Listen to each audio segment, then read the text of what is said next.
I'm David Bowman, Captain with the Kernersville Fire Rescue Department. This video is designed to introduce you to the Kernersville Physical Agility Test. This test is the physical assessment portion of the hiring process. So with that, let's get started. Station 1 is the tower climb and hose hoist. The candidate will climb the stairs up the tower to the top landing while carrying a 40-pound hose pack on the shoulder. During this time, the candidate will be allowed to use the handrails going up and returning down. Every step must be touched going up and coming down.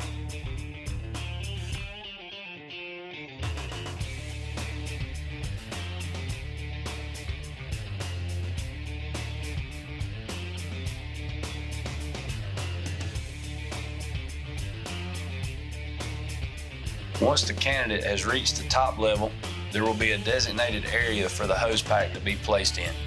The candidate will then proceed to the railing where they will use a rope to hoist a 40-pound hose roll up to the top level and over the railing.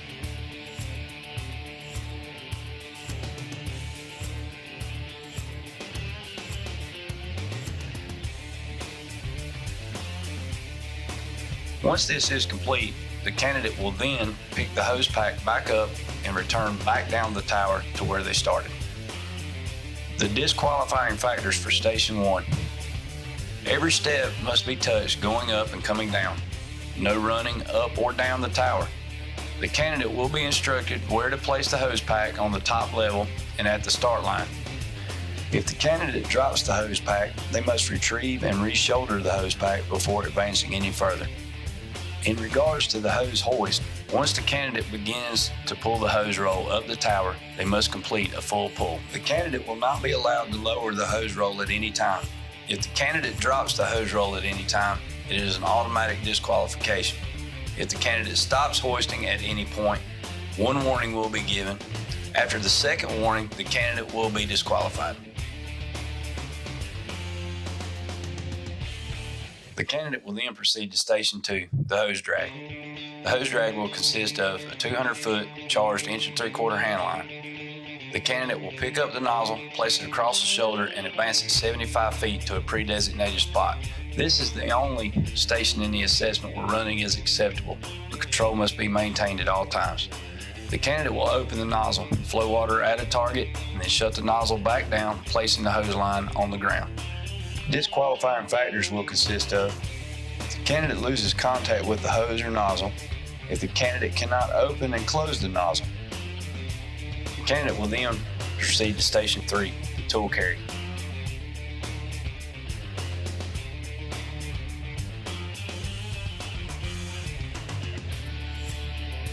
The candidate will remove one saw from the cabinet and place it on the ground. The second saw will then be removed, and both saws will be carried simultaneously 75 foot around a pre-designated cone.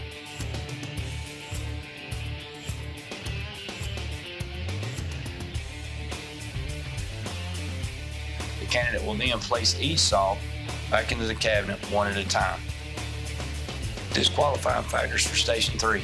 If at any time during this event a saw is dropped, the candidate will be disqualified.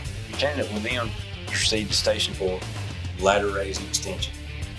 The candidate will raise the ladder against the building, touching every rung. The ladder will then be extended until the stops are reached. Once the stops are reached, the ladder will be lowered using the hand-over-hand technique. The candidate is not required to place the ladder back on the ground. Disqualifying factors. The ladder is dropped or the extension is allowed to rapidly slide or drop down, the candidate will be disqualified from the assessment. The candidate will now proceed to Station 5, the Kaiser sled. The candidate will drive the Kaiser weight the distance of one complete sled and will be given verbal instruction when the end is reached. Disqualifying factors. If at any time during the evolution the hammer is dropped, the candidate will be disqualified from the assessment.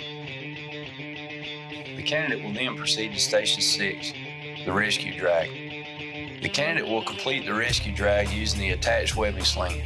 The rescue dummy will be drugged to a designated line. Once his feet crosses the line, the station is complete. The candidate may stop, reposition, stand, or crawl during this station. Disqualifying factors for this station are if the rescue dummy is not pulled the entire length during the event, the candidate will be disqualified from the assessment.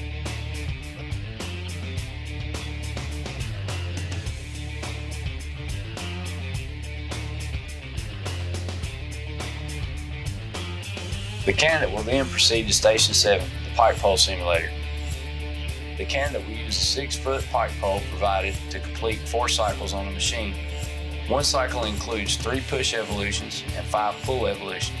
An audible count of each repetition will be provided. The stop must be contacted on both the push and the pull sides each time to be counted. Disqualifying factors: if the candidate allows the bottom of the pike pole to rest on the floor, 1 warning will be given. A second infraction or completely dropping the pike pole at any time during the evolution will result in a disqualification from the assessment. During the pull portion, the candidate must keep both feet on the ground at all times. 1 warning will be given. A second infraction will result in a disqualification from the assessment. Acceptable attire for the assessment will be athletic clothing, including closed-toed shoes, turnout coat, gloves, a helmet, and a provided SCBA. Completion of the Kernersville physical agility test shall be done in under 10 minutes. In review: Station 1, tower climb and hose hoist. 4 flights of stairs, 40-foot, 40-pound hose hoist. Station 2, hose drag. 1 3/4 line, advance 75 feet. Station 3, tool carry. 75 feet, 2 tools.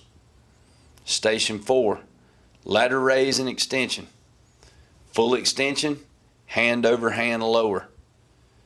Station 5, Kaiser sled. 1 full sled length, stop when advised. Station 6, rescue drag. Drag until advised of completion.